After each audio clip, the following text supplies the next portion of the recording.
Hello everyone, कैसे हो आप सब लोग। आशा करता हूँ सभी लोग बेहतरीन होंगे और मैं हूँ आपका अपना इंजीनियर मुरलीधर जाखड़। और हम लोग पढ़ रहे हैं एनसीईआरटी क्लास 12 सब्जेक्ट मैथमेटिक्स।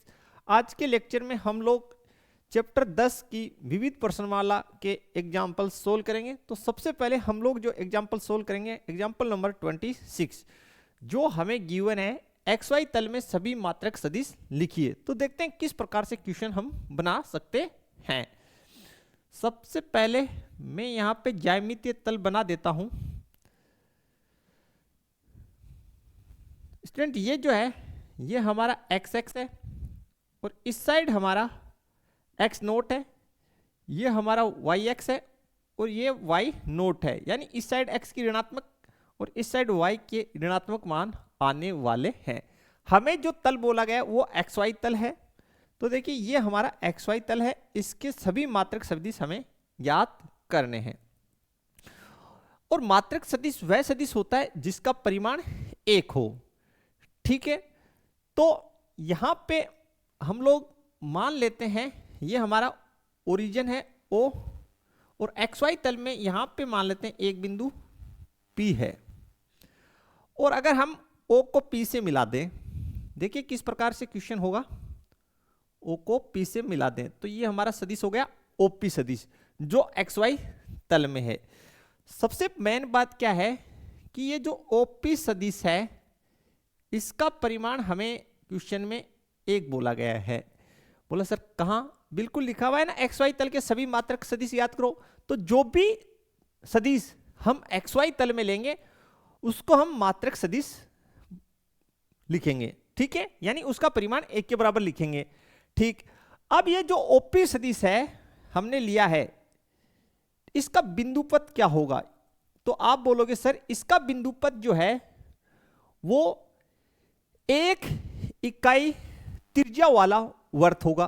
तो मैं यानी इसको जब हम घुमाएंगे तो ओपी जो है सदिश, इसका जो परिमाण है वो एक इकाई मेंटेन रहना चाहिए। अर्थात ओपी सदिश का बिंदुपथ जो है वो एक इकाई त्रिज्या वाला वर्त हो जाएगा। तो वो हम बना देते हैं, बिल्कुल बना देते हैं।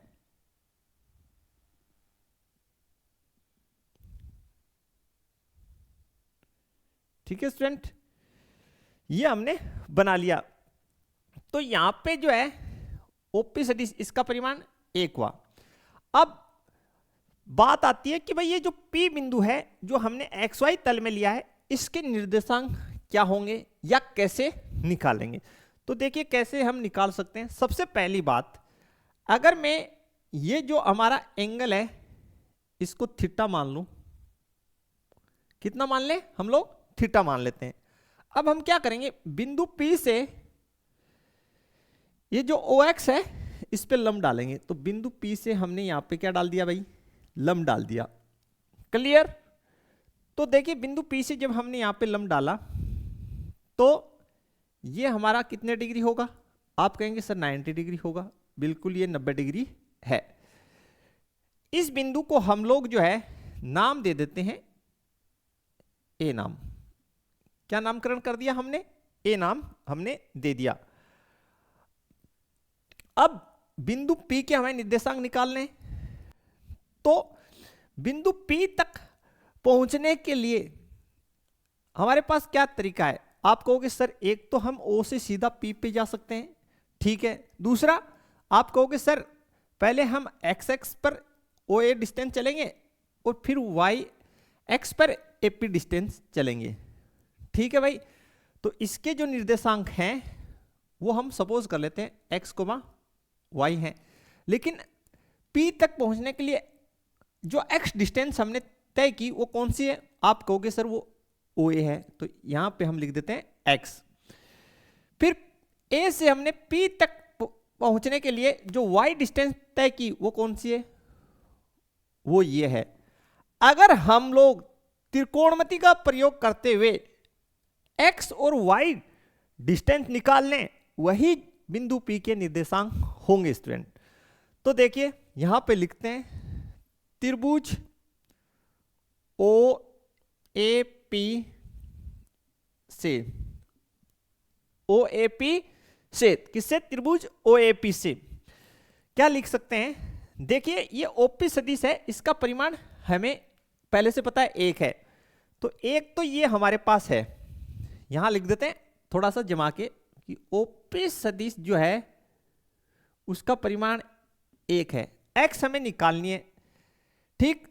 तो थीटा के सामने की भुजा लंब, तो ये क्या हो गया? आधार, और ये क्या है? कर्ण। तो यहां देखिए आधार बट्टे कर्ण, एक चीज तो ये हो गया, और आधार बट्टे कर्ण होता है कोस थीटा। क्या होता है? Cos theta. तो आधार क्या है? आप कहोगे सर आधार x है, और कर्ण क्या है? कर्ण OP सदिश का परिमाण, जो कितना है? 1। तो कर्ण की जगह लिख दीजिए 1, और यहां पे आ जाएगा कोस थीटा। तो x बराबर कितना आ गया? आप कहोगे सर कोस थीटा आ गया। कितना आ गया? Cos theta. कर्ण है क्या? वो देखिए, कर्ण है OP सदिश, और OP सदिश है उसका परिमाण कितना है? 1। बिल्कुल। अब देखिए सेकंड चीज यहीं पे हम लोग लिख देते हैं, ये थीटा के सामने की भुजा ये, आप कहोगे सर लंब, तो लंब, और पहले से क्या ज्ञात है? आप कहोगे सर ये 90 डिग्री के सामने का हमें ज्ञात है OP सदिश का परिमाण, ये कर्ण है।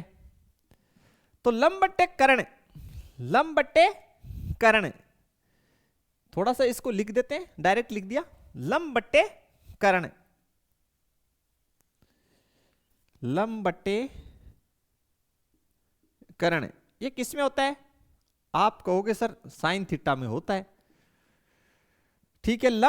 लंब की जगह आप क्या लिख सकते हो? y डिस्टेंस, और कर्ण की जगह आप OP सदिश इजिकल्स टू साइन थीटा। तो OP सदिश का वैल्यू के लिए आप क्या लिखोगे? OP सदिश का परिमाण is equals to sine theta. OP सदिश का परिमाण कितना है? 1 है, क्वेश्चन में ही बोला गया, ठीक है। तो यहां से हो गया y बट्टे 1 बराबर साइन थीटा, या y इजिकल्स टू कितना आ गया? आप कहोगे सर साइन थीटा। कितना आ गया? Sine theta. तो जो ये P बिंदु है, P बिंदु, इसके जो निर्देशांक हमारे पास आ गए, P के निर्देशांक वो आ गए cos theta sine theta. Clear यहां तक? अब एक बात और है, इसने ऐसा क्यों लिखा कि XY तल में सभी मात्रक सदिश लिखिए? तो देखिए भाई, हमने जो सबसे पहले XY तल में जो मात्रक सदिश माना OP सदिश, उसका परिमाण हमने 1 माना, और हमने ये देखा कि OP सदिश का बिंदुपथ क्या होगा। तो आप बोलेंगे कि सर OP सदिश का बिंदुपथ 1 इकाई त्रिज्या वाला वर्त होगा। बिल्कुल होगा, ठीक। और हमने इसके निर्देशांक x, y माने जो हमने त्रिकोणमिति का इस्तेमाल करते हुए आपके सामने निकाल लिए, ठीक है। अब ऐसे इसलिए बोला कि जरूरी थोड़ी है कि ये बिंदु P यहां हो, भाई ये यहां भी हो सकता है, यहां भी हो सकता है, यहां भी हो सकता है। वर्त की परिधि पे XY तल में 1 इकाई त्रिज्या मेंटेन करते हुए इधर उधर हो सकता है। इसका मतलब यह है कि थीटा के अलग अलग मानों के लिए, थीटा के अलग अलग मानों के लिए 1 इकाई त्रिज्या वाले वर्त के XY तल में अनेक इकाई सदिश हो सकते हैं। यह बात आपको समझ में आनी चाहिए। तो फाइनली जो है स्टूडेंट, हमारे पास जो निकल के आया OP सदिश, वो आ गया x i Kaif plus y j Kaif, यानी x का वैल्यू आ गया cos theta i Kaif plus sine theta j Kaif. ये हमारा फाइनल आंसर निकल के आया है। बिल्कुल ये इकाई सदिश होगा, और जैसे जैसे थीटा का मान कम ज्यादा होगा, इकाई सदिश परिवर्तित होता जाएगा। तो ये जो रिजल्ट आया है इसको आपको याद भी रखना है। बिल्कुल इस निष्कर्ष को आप याद रखें, इससे हम लोग क्वेश्चंस करेंगे, और भी क्वेश्चन हम लोग आगे सोल्व करेंगे। तो बढ़ते हैं आगे।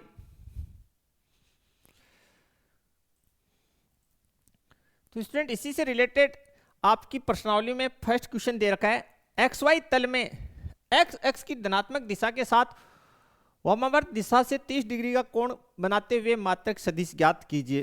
तो बिल्कुल वैसे ही होगा। देखिए किस प्रकार हम कर सकते हैं। सबसे पहले हमने अभी पढ़ा कि जो मात्रक सदिश होगा वो क्या होगा। तो अगर हम ऐसे लिख दें, माना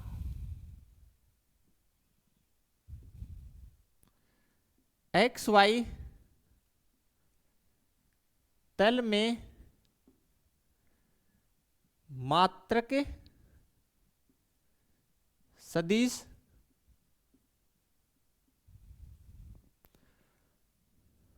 आर सदिश है। क्या है? आर सदिश है। तो हम लोग लिखेंगे आर सदिश बराबर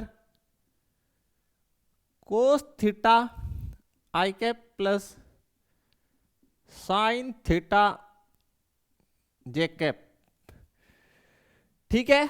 और एंगल जो हमें दे रखा है वो दे रखा है 30 डिग्री। थोड़ा सा यहां पे ड्रा भी कर देता हूं स्टूडेंट, स्केच में बना देता हूं ताकि आपको समस्या ना हो। बच्चों ये हमारा y, ये y नोट, ये x, ये x नोट। तो देखिए एक वर्त बना लेते हैं।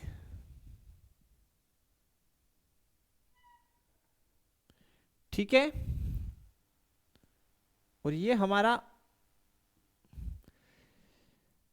जो इकाई सदिश है जिसको हम आर सदिश का परिमाण बराबर 1 लिख देते हैं। ठीक है। और ये जो एंगल है हमारा, ये हमें गिवन है प्रश्न में 30 डिग्री। कितने डिग्री? 30 डिग्री। ठीक है। और इसको आप लोग ओरिजिन बोल दीजिए, इसको बिंदु P बोल दीजिए।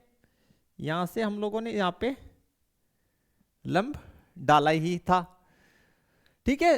तो डिटेल से हमें करने की आवश्यकता नहीं क्योंकि बेसिक अभी हमने क्लियर किया है। तो फॉर्मूला हमें पहले से पता है कि एक्स वाई तल में क्या होता है, ये होता है। तो थीटा की जगह कितना डाल दीजिए? आप कहेंगे सर 30 डिग्री डाल दीजिए, तो डाल दीजिए 30 डिग्री। तो कोस 30 degree I cap plus sign 30 degree J cap. ठीक है। तो आर सदिश बराबर कोस 30 का मान जो है वो हो गया स्टूडेंट 1/, 1/, नहीं अंडरूट 3/2 आई कैप, क्योंकि कोस 30 का मान साइन 60 के बराबर होता है। ठीक है। और साइन 30 का 1/2 जे कैप। ये आपका जो है मात्रक सदिश आ जाएगा। चाहे से आप इसका परिमाण ज्ञात करके भी देख सकते हैं। इसका परिमाण 1 होगा। बिल्कुल आप इसका परिमाण निकाल के चेक कर सकते हैं। और मैं आपको चेक करके दिखा देता हूं कि इसका परिमाण बाकायदा आपको इतना ही करना है। आपके प्रैक्टिस के लिए मैं बता रहा हूं कि भाई इसका चेक कर लीजिए क्या ये इकाई सदिश है या नहीं। तो आप देखोगे कि आर सदिश का परिमाण बराबर अंडर रूट 3/2 इसकी वर्ग प्लस 1/2 इसकी वर्ग। तो ये हो गया स्टूडेंट, ये हो गया 3/4 प्लस 1/4। तो बिल्कुल आपको स्पष्ट दिखाई दे रहा है। 4 नीचे लघुत्तम आ जाएगा, ऊपर हो गया 3 + 1। तो ये हो गया अंडर रूट के अंदर 4/4 बराबर 1। तो बिल्कुल आर सदिश का परिमाण 1 आ रहा है। जो हमने बनाया एकदम एग्जैक्ट बनाया है। ये डायग्राम हमने बेसिक में आपको बताए हैं। और अगर आप कंप्लीट डायग्राम से करना चाहें तो भी डायग्राम से कर सकते हैं। यहाँ पे बिंदु डी दे देते, इस डिस्टेंस को हम लोग क्या काउंट कर लेते? एक्स काउंट कर लेते, इसको वाई। तो ये हमारे बिंदु हो जाते हैं एक्स, वाई। और इसके अंदर पाइथागोरस प्रमेय का इस्तेमाल करते हुए हम x और y निकाल लेते। ओपी जो सदिश है बेसिक की तरह, ये हमारा हो जाता है x i cap plus y j cap, क्योंकि ये मूल बिंदु जो है उसके निर्देशांक 0 0 होते ही हैं और इसके अपने पास हैं। तो p एंडिंग पॉइंट, ओ स्टार्टिंग पॉइंट, तो एंडिंग पॉइंट में से स्टार्टिंग पॉइंट घटा दिया, x में से 0 घटाया x, y में से 0 घटाया y के, ये हमारा स्थिति सदिश बन गया ओपी सदिश का। अब हम लोग क्या करते हैं यहाँ पे, अगर आप फॉर्मूला याद नहीं रखना चाहें, सारा कंसेप्ट से करना चाहें, तो उस हिसाब से मैं बता रहा हूं। तो देन देखिए हम लोग यहाँ पे क्या कर सकते हैं कि भाई थीटा के सामने की भुजा लंब और कर्ण हमें गिवन है, तो लंब बट्टे कर्ण, थीटा के सामने भुजा लंब बट्टे कर्ण, ये हो गया आपका कोस थीटा। क्या हो गया? Cos theta. लंब आप कहोगे सर y, और कर्ण कितना है? कर्ण बोले सर इसका मान 1 है, तो 1 और कोस थीटा, ठीक है। तो y थीटा का वैल्यू आपको दे रखा है 30, कोस 30 डिग्री, तो y बराबर हो गया √3/2। y इक्वल टू कितना हो गया? √3/2। ऐसे भी आप कर सकते हैं। अगर अब आप किसका x डिस्टेंस निकालना चाहें, कौन सा डिस्टेंस निकालना चाहें? x। देखिए रटना हमारा मकसद नहीं था, कदापि नहीं था, और ना ही हम रटने में विश्वास करते हैं। तो देखिए अब अगर आप x डिस्टेंस निकालना चाहें तो देखिए x डिस्टेंस जो है वो है आधार, और नीचे क्या जो हमें गिवन है वो है कर्ण। आधार और कर्ण किस में होते हैं?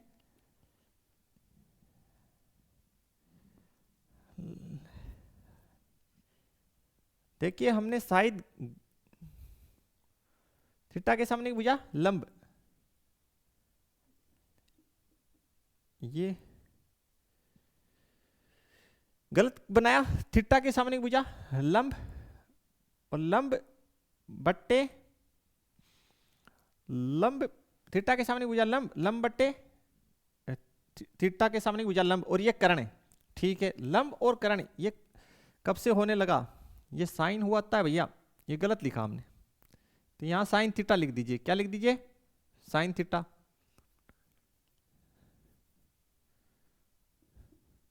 और थीटा का वैल्यू कितना दे रखा है? 30। ये थोड़ा सा गलत हो गया, ठीक है भाई। तो साइन 30 का वैल्यू 1/2, थोड़ा ब्लेंडर मिस्टेक हो गया, ठीक है। कि भाई थीटा के सामने भुजा लंब और ये आपका क्या है? कर्ण। तो लंब और कर्ण साइन में होते हैं, न कि कोस में, ठीक है। और यहां पे आधार बट्टे कर्ण, ये हो गया कोस थीटा। आधार बट्टे कर्ण, ये आधार रहा और ये कर्ण। तो आधार और कर्ण किस में होते हैं? कोस में होते हैं। आधार कितना है? x है, कर्ण का वैल्यू कितना है? 1, तो x/1, और थीटा कितना है? 30। तो x बराबर कोस 30 कितना? √3/2।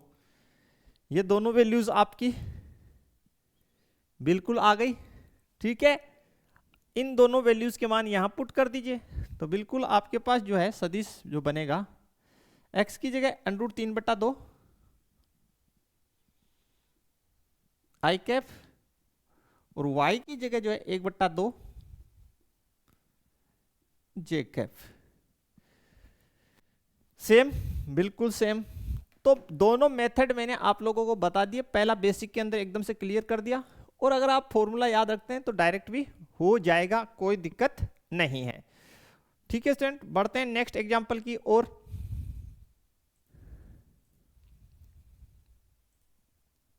उदाहरण नंबर जो है 26, हमें दे रखा है यदि बिंदु ए बी सी डी के स्थिति सदिश गिवन है तो सरल रेखाओं ए बी और सी डी के बीच का कोण ज्ञात कीजिए, और ये भी बताइए कि ए बी और सी डी सरेख हैं।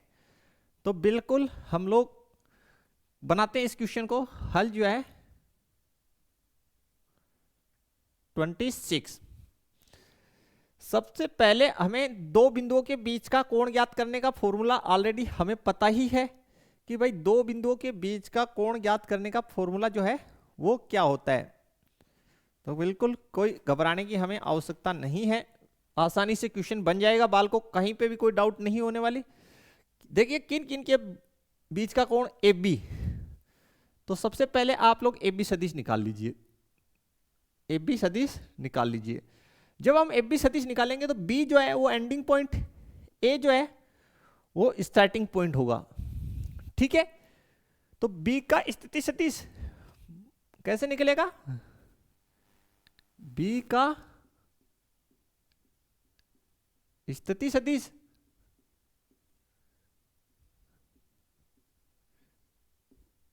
माइनस ए का स्थिति सदिश,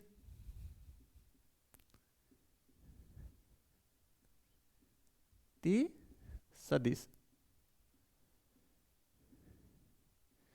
अब बी का स्थिति सदिश तो हमें दे रखा है, वो हमें दे रखा है 2i cap plus 5j cap, जो हम यहां लिख देते हैं 2i cap plus 5j cap. इसमें से सब्ट्रैक्ट करना है, वो है i cap plus j cap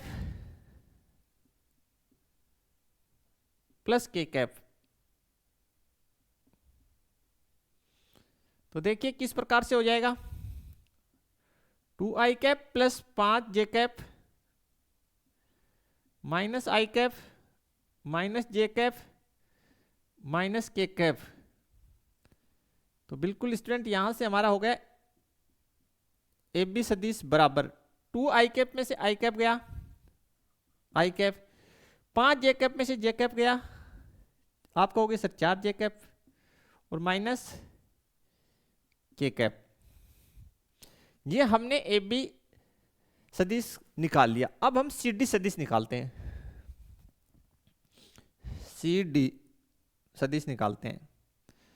तो वही बात कि यहां पे सी डी सदिश में डी जो है वो एंडिंग पॉइंट, सी स्टार्टिंग पॉइंट है, तो हम इसको लिख सकते हैं मूल बिंदु के सापेक्ष ओडी का स्थिति सदिश माइनस ओसी का स्थिति सदिश, यानी बिंदु डी का स्थिति सदिश किसके सापेक्ष, मूल बिंदु के सापेक्ष।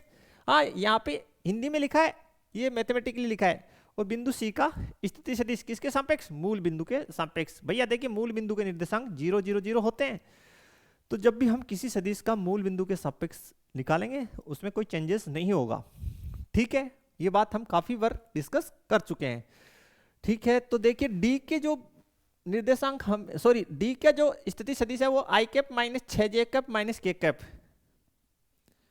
i cap minus 6j cap minus k cap. D का स्थिति सदिश i cap minus 6j cap minus k cap, और उसमें से हमें सब्ट्रैक्ट करना है सी का स्थिति सदिश। तो सी का स्थिति सदिश 3i cap plus 2j cap, 3i cap plus 2j cap minus 3k cap.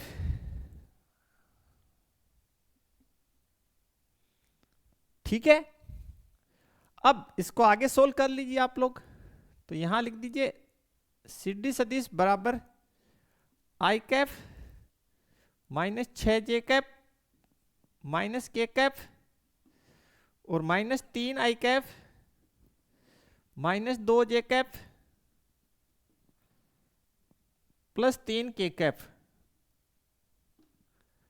ठीक है, तो सी डी का स्थिति सदिश बराबर देखिए i cap minus 3i cap, ये हो गया माइनस 2i कैप, माइनस का 6j कैप माइनस का 2j कैप माइनस का 8j कैप, और ये हो गया minus k cap plus 3k cap, ये हो गया प्लस का 2k कैप। ठीक है भाई, अब हमें दो बिंदुओं के बीच का यानी दो सदिशों के बीच का जो है वो कोण निकालना है। दो बिंदुओं के बीच का नहीं, दो स्थिति सदिशों के बीच का कोण। तो देखिए कौन कौन से, एक है ए बी और दूसरा है सी डी। तो कोण जो होगा वो होगा कोस थीटा बराबर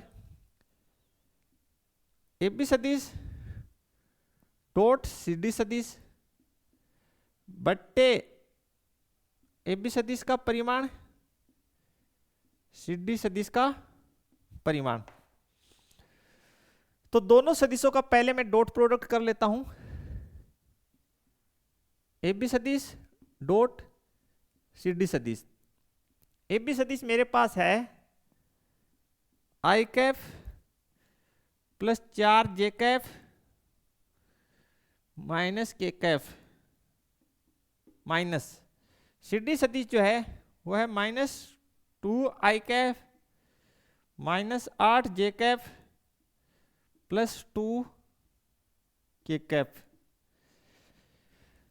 इसको हम लोग बनाते हैं। यहां पे देखिए, तो ए बी सदिश डॉट सी डी सदिश, देखिए आई कैप से आई कैप वाले को करेंगे तो -2 कितना हुआ, -2। जे कैप से जे कैप वाले को कीजिए तो ये हो गया -8 और 4 माइनस का 32, -32, 8 चौक 32। 2 के कैप और -2 के कैप को माइनस के कैप से किया तो 2 को 1 से किया तो -2। ये हो गया आपका माइनस का 34 और 2 36, -36। ठीक है भाई। अब दोनों सदिशों का मैं परिमाण निकाल लेता हूं। सबसे पहले मैं ए बी सदिश का परिमाण निकाल लेता हूं। ए बी सदिश का जब मैं परिमाण निकालूंगा, देखिए ये रहा 1 का वर्ग प्लस 4 का वर्ग प्लस -1 का वर्ग। 1 का वर्ग 1, 4 का वर्ग 16। तो देखिए स्टूडेंट, यहां से आप लोग ये हम लिख सकते हैं इसको 1 + 16 + 1। तो ए बी सदिश का परिमाण मेरे पास स्टूडेंट यहां पे आ रहा है 18। कितना आ रहा है, 18। अब मैं सी डी सदिश का परिमाण भी निकालूंगा। तो देखिए किस प्रकार निकलेगा सी डी सदिश का परिमाण। देखिए सी डी सदिश जो है वो हमारे पास ये है, बिल्कुल यही है। तो हम लोग लिखेंगे -2 का वर्ग प्लस -8 का वर्ग प्लस 2 का वर्ग। तो देखिए किस प्रकार से सोल्व आउट होके बनेगा। -2 का वर्ग 4, 8 का 64, 2 का वर्ग हो गया 4। कितना, 4।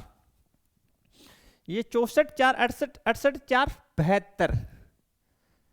तो ये मेरे पास हो गया सी डी सदिश का परिमाण √ में कितना आ गया, 72। ठीक है स्टूडेंट। और √ के अंदर हमारे पास है 72। इसको थोड़ा सा सोल्व करके हम लिख रहे हैं। देखिएगा 18 को हम लिख देंगे √ के अंदर 9 × 2। तो ये स्टूडेंट मेरा हो गया 3√2। और 72 को हम लिखेंगे 36 × 2। तो ये हमारा सोल्व होकर गया 6 × √2। 6 × √2 हो गया है। अब हम जो ये फॉर्मूला है इसमें वैल्यूज पुट करेंगे। तो देखिए cos थीटा बराबर ए बी सदिश डॉट सी डी सदिश। तो ए बी सदिश डॉट सी डी सदिश -36। ए बी सदिश का परिमाण 3 गुना √2, 3 गुना √2। और सी डी सदिश का परिमाण 6 गुना √2। तो 6 गुना √2। ठीक है, आगे देखिए। तो ये हो गया -36 और नीचे देखिए 36, 18 और √2 को √2 से गुना किया 2, 18 दूनी 36। तो ये मेरे पास आ गया -1। कितना आ गया, -1। स्टूडेंट -1। तो यहां से 1 मिनट आप समझ जाइए, 1 मिनट। तो थीटा का वैल्यू कितना आएगा देखिए। तो cos थीटा और -1 की जगह 1 कोस में वैल्यू होता है कोस पाई का, कितना का वैल्यू होता है कोस पाई का, ठीक है। तो यहां से हम लिख देंगे थीटा इजिकस टू कितना आ गया पाई आ गया, थीटा इजिकस टू मेरे पास क्या आ गया स्टूडेंट पाई आ गया। और थीटा का वैल्यू पाई कब होता है जब दो सदिश क्या हो आपस में सहरेख हो, बिल्कुल हमने बेसिक में पढ़ा है कि अगर थीटा का वैल्यू दो सदिशों के बीच का कोण पाई है तो उस स्थिति में दोनों सदिश क्या होते हैं सहरेख होते हैं। तो बिल्कुल आप लोग यहां लिख सकते हैं चूंकि थीटा इजिकस टू पाई है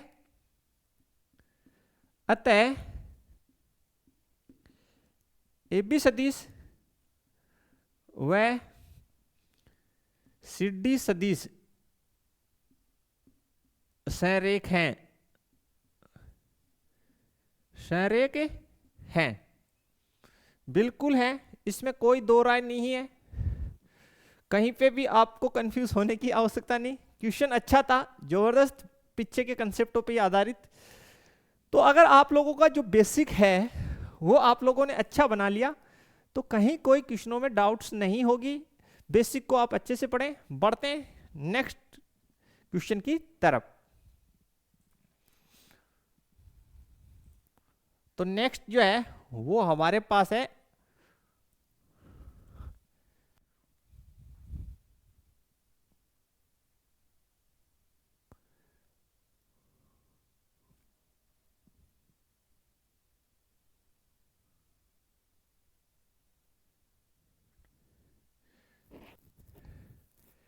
ठीक है स्टूडेंट, हमें क्वेश्चन दिया हुआ है कि मान लीजिए ए बी सी डी तीन सदिश इस प्रकार हैं कि ए का परिमाण 3 बी का परिमाण 4। तो लिख लेते हैं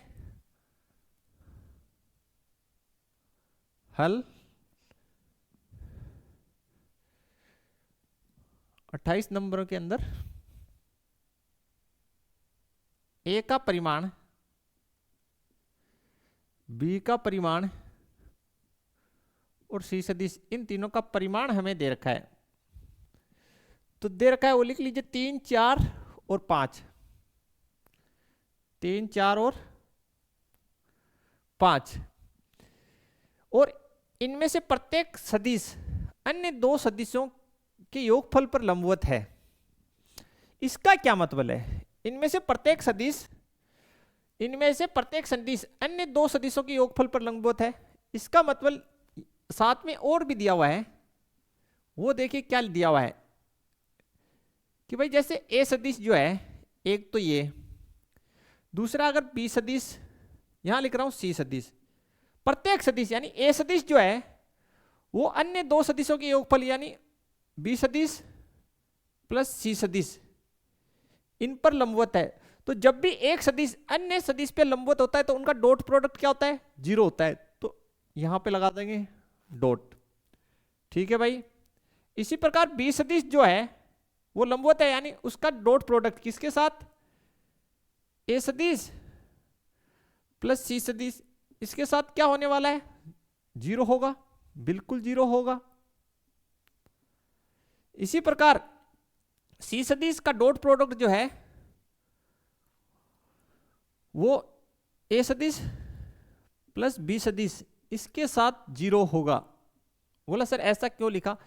अगर दो सदिश लंबवत हैं तो उस स्थिति में उनका डॉट प्रोडक्ट 0 होता है। तो यहां पे क्या बोला गया, प्रत्येक सदिश अन्य दो सदिशों के योगफल के साथ उसका डॉट प्रोडक्ट हमें क्या करना है 0 करना है, क्योंकि प्रत्येक सदिश अन्य दो सदिशों के योगफल पर लंबवत है। ऐसा क्वेश्चन में राइट है ना। तो देखिए प्रत्येक सदिश जो है ए सदिश, फिर प्रत्येक सदिश में बी सदिश अलग ले लिया, सी सदिश, फिर दो दो का योगफल कर लिया और डॉट प्रोडक्ट कर दिया, उसको 0 के बराबर हमने रख दिया। क्योंकि दो सदिशों का डॉट प्रोडक्ट अगर 0 है इसका मतलब वो दोनों सदिश क्या है आपस में लंबवत। तो देखिए दो को जोड़ दिए, किन्हीं भी दो को जोड़ दो और जो शेष बचा उसके साथ डॉट कर दो। देखिए इसको थोड़ा सा आप लोग सोल्व करके भी लिख सकते हैं यहां पे आगे कि ए सदिश डॉट बी सदिश प्लस ए सदिश डॉट सी सदिश बराबर 0। इससे ये स्टेप बन गया। इससे क्या बनेगा, आप कहोगे सर बी सदिश डॉट ए सदिश प्लस बी सदिश डॉट सी सदिश बराबर 0, सी सदिश डॉट ए सदिश प्लस सी सदिश डॉट बी सदिश बराबर 0। ठीक है भाई, बिल्कुल क्लियर। क्लियर। तो देखिए स्टूडेंट, अब आपको यह भी पता होना चाहिए कि डॉट प्रोडक्ट के अंदर क्रम विनिमय नियम का पालन होता है। आप कहेंगे सर होता है, ठीक है होता है, कोई ना। अब हमें जो ज्ञात करना है ए सदिश प्लस बी सदिश प्लस सी सदिश, ये ज्ञात करना है। ए सदिश प्लस बी सदिश प्लस सी सदिश, ठीक है, और इसका परिमाण ज्ञात करना है। तो बोला सर कैसे करेंगे? बिल्कुल इजी है। कौन से कंसेप्ट का हम इस्तेमाल करेंगे? देखिए हम लोगों ने जो पढ़ा है अभी तक उसी का इस्तेमाल होगा। बिल्कुल आप लोगों ने पढ़ा है ए सदिश डॉट ए सदिश, यहां लिख रहा हूं चूंकि इसको हम लोग लिख सकते हैं ए सदिश के परिमाण का वर्ग, लिख सकते हैं बिल्कुल। तो सबसे पहले तो हम इसका वर्ग करेंगे। क्या करेंगे? वर्ग। तो कर दो यहां, तो आप लिखो वर्ग करने पर, करने पर। तो आपने वर्ग कर दिया, तो ए सदिश प्लस बी सदिश प्लस सी सदिश, इसके परिमाण का वर्ग, वर्ग कर दिया। अब जब ये वर्ग है तो ऐसे लिख सकते हैं, तो इसको लिख दीजिए फिर ए सदिश प्लस बी सदिश प्लस सी सदिश डॉट ए सदिश प्लस बी सदिश प्लस सी सदिश। ठीक है भाई, सोल्व कर लीजिए। पहले इसको ए सदिश डॉट ए सदिश प्लस बी सदिश प्लस सी सदिश, दूसरा जो है बी सदिश, इसका डॉट कर दीजिए ए सदिश प्लस बी सदिश प्लस सी सदिश, तीसरा सी सदिश है, इसका डॉट हो जाएगा किसके साथ? ए सदिश प्लस बी सदिश प्लस सी सदिश के साथ। सोल्व करो तो देखिए ए सदिश डॉट ए सदिश प्लस ए सदिश डॉट बी सदिश प्लस ए सदिश डॉट सी सदिश। आगे देखिए डॉट करते जाइए, तो बी सदिश डॉट ए सदिश प्लस बी सदिश डॉट बी सदिश प्लस बी सदिश डॉट सी सदिश। आगे देखिए सी सदिश डॉट ए सदिश प्लस सी सदिश डॉट बी सदिश, और आगे सी सदिश डॉट सी सदिश, सी सदिश डॉट सी सदिश। इतना आपको क्लियर होना चाहिए। बोले आप कहोगे सर बिल्कुल क्लियर है। यहां पे एक चीज और लिख देता हूं, ठीक है, यहां लिख देता हूं चूंकि ए सदिश डॉट बी सदिश बराबर होता है बी सदिश डॉट ए सदिश के, होता है नहीं होता? होता है, कोमा ए सदिश डॉट सी सदिश, ये बराबर होगा किसके? सी सदिश डॉट ए सदिश के, कोमा। ठीक है भाई, और बी सदिश डॉट सी सदिश, ये बराबर होगा सी सदिश डॉट बी सदिश के, क्योंकि डॉट प्रोडक्ट के अंदर क्रम विनिमय नियम का पालन होता है। तो देखिए कैसे फिर आगे क्या बनता है। यहां से देखिए इसको लिख देंगे हम ए सदिश के परिमाण का वर्ग plus A dot B B dot A, इसको हम क्या लिख देंगे? दो ए सदिश डॉट बी सदिश, क्योंकि दोनों बराबर हैं तो इसकी जगह हो जाएगा ए डॉट बी लिख दो इसको। फिर ए सदिश डॉट सी सदिश, सी सदिश डॉट ए सदिश, ये आपस में बराबर हैं, तो यहां क्या हो गया? 2 ए सदिश डॉट सी सदिश। ठीक है, बी सदिश डॉट ए सदिश, एक तो ये और ये तो हो गया ना, एसी भी हो गया। बीसी देखिए ये रहा बीसी, बी डॉट सी और सी डॉट बी, इसको लिख देंगे 2 बी सदिश डॉट सी सदिश। ठीक है भाई, फिर से देख लीजिए, इसको लिख दिया, इसको हमने ए सदिश के परिमाण का वर्ग ए डॉट बी, और ये भी ए डॉट बी है, B dot A dot B के बराबर होता है, तो ये हो गया 2 ए सदिश डॉट बी सदिश, फिर ए सदिश डॉट सी सदिश। तो देखिए यहाँ पे सी सदिश डॉट ए सदिश दोनों आपस में इक्वल हैं, तो यहाँ पे लिख दिया 2 ए सदिश डॉट सी सदिश। आगे देखिए, फिर बी सदिश डॉट सी सदिश और सी डॉट बी, इसको हमने लिख दिया 2 बी सदिश डॉट सी सदिश प्लस बी सदिश के परिमाण का वर्ग प्लस सी सदिश के परिमाण का वर्ग। ये जो है इसको हमने लिख दिया सी सदिश के परिमाण का वर्ग और इसको लिख दिया बी सदिश के परिमाण का वर्ग। अब देखिए स्टूडेंट, यहां पे आप लोग इसको हम दे देते हैं समीकरण 1, इसको दे देते हैं 2 और इसको हमने 3 दे दी। तो यहां से हम कर रहे हैं समीकरण 1 प्लस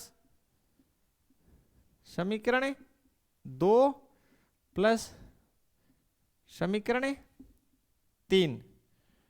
ठीक है भाई, से तो देखिए क्या बनेगा, ए डॉट बी, और देखिए ध्यान से ए डॉट बी कितना हो गया 2 ए सदिश डॉट बी सदिश प्लस ए सदिश डॉट सी सदिश, और ये सी सदिश डॉट ए सदिश इक्वली होते हैं, तो कितने हो गए 2 ए सदिश डॉट सी सदिश प्लस बी सदिश डॉट सी सदिश, और ये रहा सी सदिश डॉट बी सदिश, दोनों इक्वल हैं तो दोनों को जोड़ दो, 2 बी सदिश डॉट सी सदिश, और इधर सबके क्या है 0, तो बराबर कितना भैया 0। इसको आप लोग दे दीजिए इक्वेशन नंबर 4, इसको कितना दे दीजिए इक्वेशन 4। इक्वेशन 4 में आप लोग जो है यहां पे देखिए, इक्वेशन 4 में यहां पे जो है इक्वेशन नंबर जो है इसको हम लोग को देना पड़ेगा 5। समीकरण 4 में समीकरण 5 का मान रख दीजिए, 4 में समीकरण 5 का मान रखने पर 5 का मान, एक मिनट थोड़ा सा लिखने में का मान रखने पर देखिए क्या हो जाएगा, ए सदिश के परिमाण का वर्ग प्लस यहां पे कितना रखा जाएगा 0। ठीक है, तो क्या बचेगा बी सदिश के परिमाण का वर्ग प्लस सी सदिश के परिमाण का वर्ग, ये हमारे पास शेष रह गया। अब ध्यान से देखिए स्टूडेंट आप लोग, ए सदिश का परिमाण आपको कितना दे रखा है, बिल्कुल ध्यान से देखिए कितना दे रखा है 3, तो 3 का वर्ग प्लस बी सदिश के परिमाण कितना दे रखा है 4, तो 4 का वर्ग, और सी सदिश का परिमाण कितना दे रखा है 5, तो 5 का वर्ग, 3 का वर्ग 9, 4 का 16, 5 का 25, 5 का भाई 25, तो 16 9 25, 25 और 25 50। ये अभी आपका आंसर नहीं है, ये आपके पास किसके बराबर आया, ये इसके बराबर आ गया। तो आप लास्ट में लिखो चूंकि ए सदिश प्लस बी सदिश प्लस सी सदिश के परिमाण का वर्ग आपके पास आ गया 50। कितना आ गया 50। जो ये 50 आंसर है किसका सॉल्यूशन आया है, ए सदिश प्लस बी सदिश प्लस सी सदिश के परिमाण का वर्ग आया है 50। ठीक है, अपने को तो पूछा ही नहीं है वर्ग का मालूम, तो दोनों और क्या ले लो वर्गमूल लेने पर, तो क्या हो जाएगा ए सदिश प्लस बी सदिश प्लस सी सदिश बराबर अंडर रूट 50, और अंडर रूट 50 का मतलब कितना हो गया 25 इंटू 2, 25 का मतलब 5 अंडर रूट 2, ये आपका आंसर होगा 25 का वर्गमूल 5 √2, ये आपका राइट आंसर होगा स्टूडेंट्स, बिल्कुल यही राइट आंसर है। तो कंसेप्ट्स क्लियर होंगे, आपको ये पता रहेगा कि किस प्रकार से क्वेश्चन तक हम अप्रोच कर सकते हैं, किस प्रकार से क्वेश्चन बना सकते हैं, देन क्वेश्चन बनाने में कोई तकलीफ नहीं होगी। तो फिर से देख लेते हैं। सबसे पहले हमें a सदिश प्लस b सदिश प्लस c सदिश के परिमाण का परिमाण निकालना है। तो हमने इसका वर्ग किया। वर्ग क्यों किया? क्योंकि हमें पता है a सदिश डॉट a सदिश के परिमाण के वर्ग के बराबर होता है। ठीक है, फिर हमने इनको सोल्व करते गए। क्वेश्चन में जो दे रखा है उसकी सहायता लेनी है और क्वेश्चन आसानी से बन जाएगा, बिल्कुल बन जाएगा। देखते हैं नेक्स्ट इसका एग्जाम्पल। तो स्टूडेंट उदाहरण नंबर 29, ये 28 के कंसेप्ट से ही हो जाएगा मोस्टली। तो देखिए कैसे हम लोग बनाएंगे। 29 ए सदिश का परिमाण तो हमें 3 ही है, बी का 4 है और सी की जगह अगले ने कितना कर दिया? 2 कर दिया। ठीक है, दूसरा हमें इसमें एक प्रतिबंध दे रखा है, ध्यान से देखिए, यहां लिख रहा हूं मैं। हमें बोला गया है ए सदिश प्लस बी सदिश प्लस सी सदिश बराबर क्या है? 0 है, ये दिया है। ठीक है भाई, ये भी हमें दिया है क्वेश्चन में। अगर 3 सदिशों का योगफल 0 है तो सीधी सी बात पड़ी है, उस स्थिति में उनका परिमाण भी कितना होगा स्टूडेंट? आप कहोगे सर परिमाण भी क्या होगा? 0 के बराबर होगा। उस स्थिति में तीनों सदिशों का परिमाण भी क्या होगा? 0 होगा। तो हमने 0 लिख दिया। फिर हमने इसका परिमाण 0 के बराबर इसलिए लिख दिया कि तीनों सदिशों का योगफल 0 है तो परिमाण भी 0 होगा। वर्ग कर दिया तो ठीक है, इसको यहां पे हम लोग ये 0 के बराबर चलता जाएगा। किसके बराबर चलता जाएगा? आप कहोगे सर 0 के इक्वल चलता जाएगा। ये सारी जो प्रोसेस है हमने लास्ट क्वेश्चन में की थी, ये सारी की सारी आपको किसके इक्वल प्राप्त होती जाएगी? 0 के। किसके इक्वल? 0 के इक्वल। यहां तक तो बस हम इतना ही चेंज होगा कि भाई जो हमें ये कंडीशन दे रखी है इसका हमने परिमाण ले लिया जो किसके बराबर होगा? 0 के। फिर हम इसका वर्ग करेंगे और जो 0 के इक्वल चलता जाएगा भाई। ठीक है, तो इसका जो है वर्ग करने पर, तो हम इसको थोड़ा सा लिख देते हैं यहां, ए सदिश प्लस बी सदिश प्लस सी सदिश, इसके परिमाण का वर्ग, ये भी कहां के बराबर रहेगा? 0 के। नेक्स्ट 1 बाय 1 हमने इसको सोल्व कर लेंगे इस प्रकार से, जैसे पिछले क्वेश्चन में हमने इसको किया है। तो ये जो रिजल्ट हमारे पास आएगा, बिल्कुल आएगा। अब इस रिजल्ट में देखिए, हम ए सदिश का परिमाण कितना बोला गया आपको? बोला सर 3 दे रखा है तो 3 रख देंगे, तो 3 का वर्ग प्लस इन तीनों में से हम लोग जो है यहां से यहां तक में 2 कॉमन ले लेते हैं। कितना कॉमन ले लेते हैं? 2 कॉमन ले लेते हैं। तो ए सदिश डॉट बी सदिश प्लस बी सदिश डॉट सी सदिश, क्वेश्चन की तरह ही जमा के लिख रहा हूं साथ में ही, और इस वाले पोर्शन को बाद में लिख रहा हूं। ए सदिश डॉट सी सदिश प्लस बी सदिश का परिमाण आपको 4 बोला गया है और यहां पे परिमाण का वर्ग है तो वर्ग कर देंगे। सी सदिश के परिमाण का वर्ग है और सी सदिश का परिमाण 2 दे रखा है तो 2 का वर्ग बना दीजिए बराबर 0। 3 का वर्ग 9, ए सदिश डॉट बी सदिश प्लस बी सदिश डॉट सी सदिश प्लस ए सदिश डॉट सी सदिश, 4 का वर्ग 16, 2 का 4। देखिए 16 और 4 20, हाँ है ना, 20 और 9 29, ये उस साइड जाके किसका हो जाएगा? वो हो जाएगा माइनस का। तो ए सदिश डॉट बी सदिश प्लस बी सदिश डॉट सी सदिश प्लस ए सदिश डॉट सी सदिश बराबर हो गया -29। देखिए 16 और 4 20, 20 और 9 29, प्लस का 29 है, उस साइड गया -29। ये 2 है, इसको इसके नीचे भेज दीजिए। तो ए सदिश डॉट बी सदिश प्लस बी सदिश डॉट सी सदिश प्लस ए सदिश डॉट सी सदिश बराबर -29/2। ये स्टूडेंट आप लोगों का आंसर हो जाएगा। बिल्कुल कुछ भी आपको कुछ खास इसमें नहीं करना, जो दिया गया प्रतिबंध है वो आपका 0 के बराबर है, इसका परिमाण भी 0 के बराबर ही रहेगा, इसका दोनों और वर्ग कर देंगे तो 0 का वर्ग तो 0 ही रहना है। फिर सारी स्टेप्स 1 बाई 1 करके पिछले क्वेश्चन में की वैसे ही मैंने एज इट इज रख ली।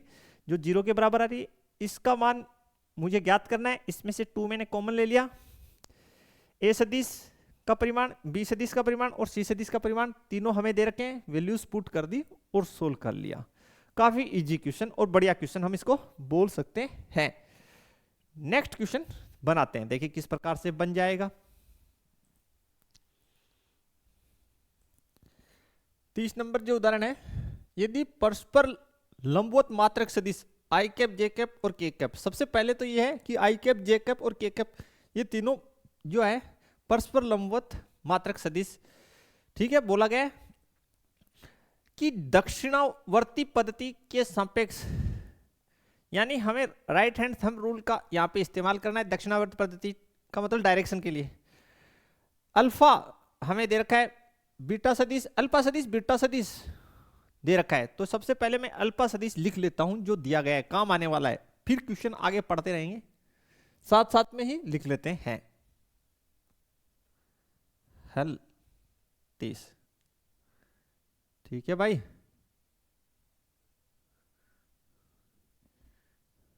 अल्फा सदिश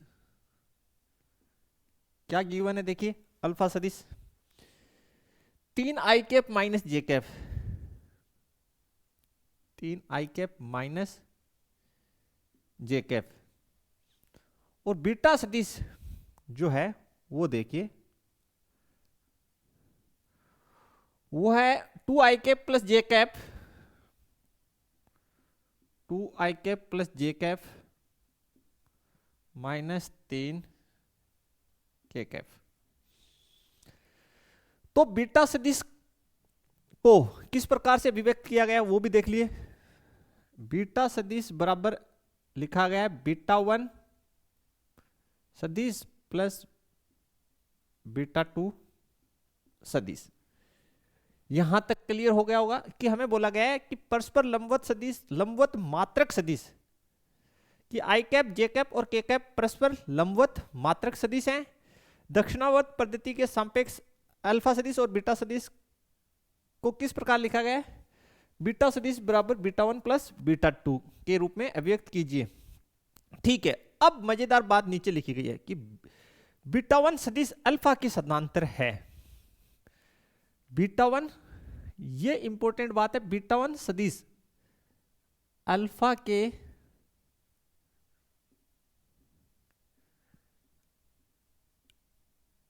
समांतर है, पहली बात ये। दूसरी जो लिखी है वो भी जबरदस्त बात है, वहीं से क्वेश्चन सोल्व आउट हो जाएगा। बीटा 2 सदिश अल्फा के लंबवत है, के लंबवत है। तो ये दोनों बीटा 1 अल्फा के समांतर है। मैथमेटिकली कैसे लिखेंगे, बोले सर इसको मैथमेटिकली ऐसे लिख सकते हैं, बीटा 1 सदिश बराबर लैम्डा टाइम्स अल्फा, ठीक है भाई। जहां लैम्डा एक अदिश है, एक अदिश है। अब बीटा 1 आपके पास अल्फा का वैल्यू है तो बिल्कुल है, तो बीटा 1 सदिश बराबर आ जाएगा लैम्डा टाइम्स अल्फा 1, ये रहा 3 आई कैप माइनस जे कैप। सोल्व किया तो देखिए बीटा 1 सदिश बराबर 3 लैम्डा आई कैप माइनस लैम्डा जे कैप, ये बीटा 1 सदिश मेरे पास आ गया। इधर से देखिए बीटा 2 अल्फा के लंबवत है, तो जब भी दो सदिश लंबवत हो तो हम क्या लिख सकते हैं, उनका डॉट प्रोडक्ट 0, तो बीटा 2 डॉट अल्फा सदिश इज इक्वल्स टू 0। अब बीटा 2 का मान आपके पास है क्या, या आप कहां से निकाल सकते हैं? देखिए यहां पे देखिए, यहां से देखिए, यहां से देखिए, तो यहां से देखिए आप बीटा 2 क्या लिख सकते हैं? बीटा 2 सदिश। तो आप बोलेंगे सर इसको हम लिख सकते हैं बीटा सदिश माइनस बीटा 1 सदिश। बीटा 1 सदिश, बीटा 2 सदिश को किस प्रकार लिख सकते हैं? बीटा 1 सॉरी बीटा सदिश माइनस बीटा 1 सदिश। ठीक है, तो ये जो मान है मैं यहां पुट कर दूं, या पहले यहीं से निकाल लूं? यहीं से निकाल लेते हैं, ज्यादा इजी रहेगा।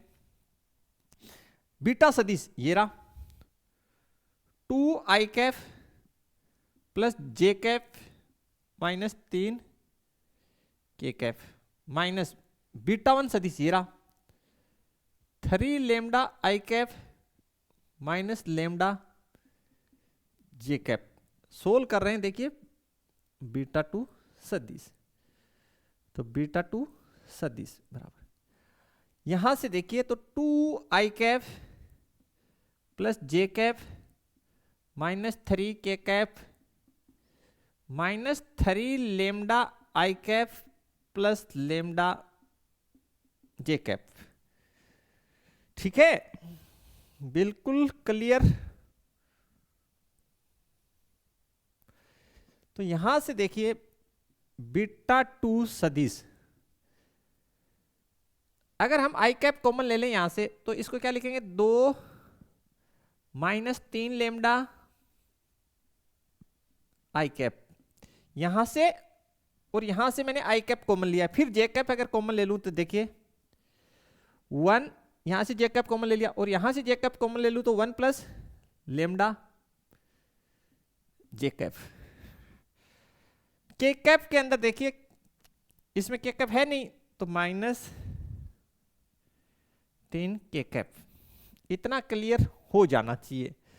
ये जो बीटा 2 का मेरा मान है, ये जो मेरा बीटा 2 का वैल्यू है, इसको मैं यहां रख दूं, और अल्फा का मेरे पास है ही, तो देखिए रख देता हूं 2 minus 3 lambda i cap plus 1 plus lambda j cap minus 3 k cap dot alpha सदिश, ये रहा 3 आई कैफ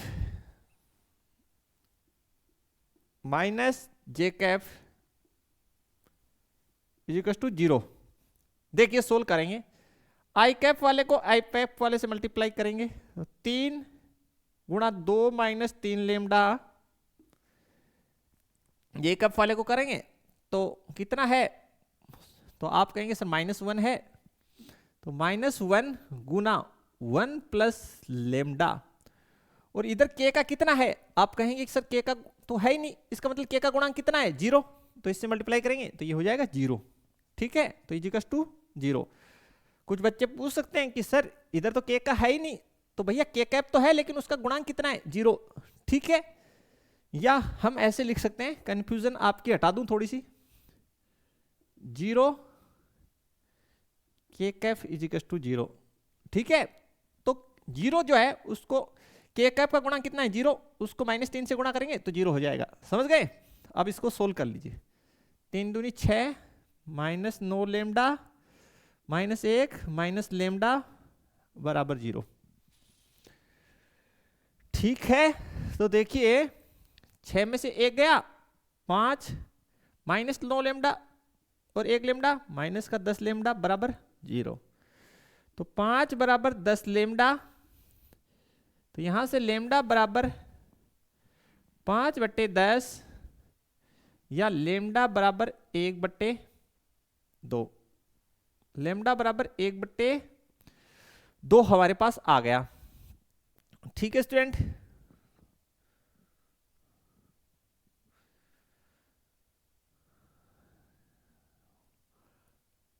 बिल्कुल आपके पास लेमडा बराबर कितना आ गया? 1/2। तो अब हम लोग जो है बिल्कुल निकाल लेते हैं बीटा 1। किसका निकाल लें? तो बीटा 1 बराबर देखिए कितना हो जाएगा, लेमडा यहां रखेंगे तो 1/2, तो ये हो गया 3/2 आई कैफ माइनस 1/2 जे कैफ। ये तो मेरा आ गया बीटा 1 सदिश।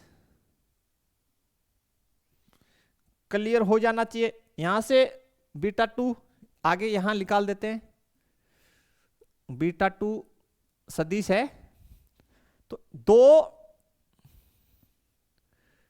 माइनस 3 गुना 1/2 आई कैप प्लस 1 प्लस 1/2 जे कैप, ठीक है, और माइनस 3 के कैप।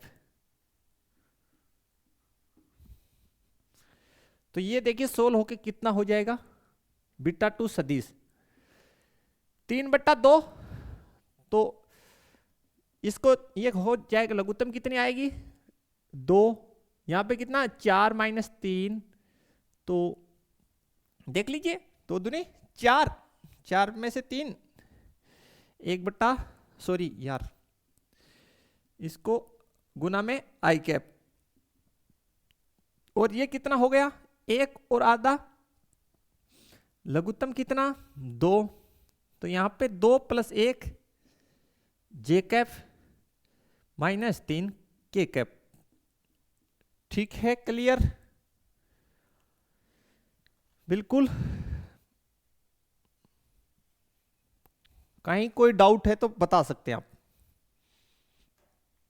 अब देखिए इसको सोल्व करेंगे तो 1/2 आई कैफ, और ये तो गया 3/2 जे कैप माइनस 3 के कैप। ये आपका बीटा 2 सदिश आ गया। कौन सा सदिश आ गया, बीटा 2 सदिश जो है वो आपका ये आ गया। आपके पास बीटा 1 और बीटा 2 दोनों आ चुके हैं। आपको बीटा सदिश जो है उसको पता करना है कितना है, तो बीटा सदिश अलग से ही निकाल लेते हैं, दोनों की वैल्यूज तो आ गई है, बिल्कुल अलग से सेपरेट निकाल लेते हैं। थोड़ा सा स्क्रीन चेंज कर लेते हैं, ठीक है। तो स्टूडेंट इसको आप बिल्कुल नोट कर लें, कहीं पे कोई डाउट हो तो क्वेश्चन में कंफर्म कर लें। तो अब जो है फाइनली हम लोग क्या करते हैं, जब हमारे पास बीटा 2 और बीटा 1 आ गया है तो बीटा सदिश हम लोग यहीं पे निकाल लेते हैं। तो बीटा सदिश बराबर बीटा 1 3/2 आई कैप माइनस 1/2 जे कैप, ठीक है, प्लस बीटा 2 का मान 1/2 आई कैप 1/2 आई कैप प्लस 3/2 जे कैप माइनस 3 के कैप। तो देखिए 3/2 आई कैप और 1/2, ठीक है, आई कैप कॉमन लेंगे तो 3/2 प्लस 1/2 आई कैप। अगर हम लोग जो है हमारे पास जे कैप कॉमन लें तो माइनस 1/2 प्लस 3/2 जे कैप, और माइनस का 3 के कैप सेपरेट इधर है ही। देखिए आई कैप कॉमन ले लिया तो 3/2 1/2, जे कैप कॉमन ले लिया तो माइनस 1/2 3/2। देखिए स्टूडेंट इसमें जब लघुत्तम 2 आएगा तो ये बन जाएगा, ऊपर बन गया, नीचे का पक्ष हर जो है समान है तो ऊपर वाले जुड़ जाएंगे, तो 4/2 आई कैप, और इधर भी हर समान है तो ऊपर माइनस का 1 और प्लस का 3, कितना बचा प्लस का 2/2 सोल्व होके, और ये जे कैप माइनस 3 के कैप। फाइनली इसको सोल्व करेंगे तो जो बीटा सदिश अपना आ जाएगा 2 आई कैप प्लस जे कैप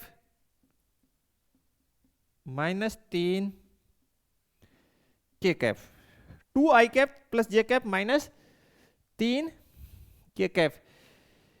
ये फाइनली हमारा बीटा सदिश आ चुका है। ये बीटा सदिश का आंसर है, ये बीटा 1 का आंसर है और ये बीटा 2 है हमारा, और ये लेमडा जो हमने निकाला। ठीक है स्टूडेंट, तो इस प्रकार हम लोग जो है बीटा सदिश को जो है बीटा 1 प्लस बीटा 2 के रूप में व्यक्त कर सकते हैं। सबसे मेन कट इसमें यह था कि बीटा 1 अल्फा के समांतर है और बीटा 2 लेमडा के लंबवत है। तो समांतर और लंबवत की दोनों कंडीशंस हमें अच्छे से पता होनी चाहिए, और ये तभी पता होगी जब हमने बेसिक अच्छे से क्लियर किया है। तो इसके जो नेक्स्ट क्वेश्चन है वो इससे आगे वाले लेक्चर में हम लोग सोल्व करेंगे। आशा करते हैं आप लोगों को समझ में आया होगा। कहीं कोई डाउट है तो आप कंफर्म कर सकते हैं मेरे से। मिलते हैं नेक्स्ट वीडियो में, तब तक के लिए थैंक्स, धन्यवाद, जय हिंद, जय भारत।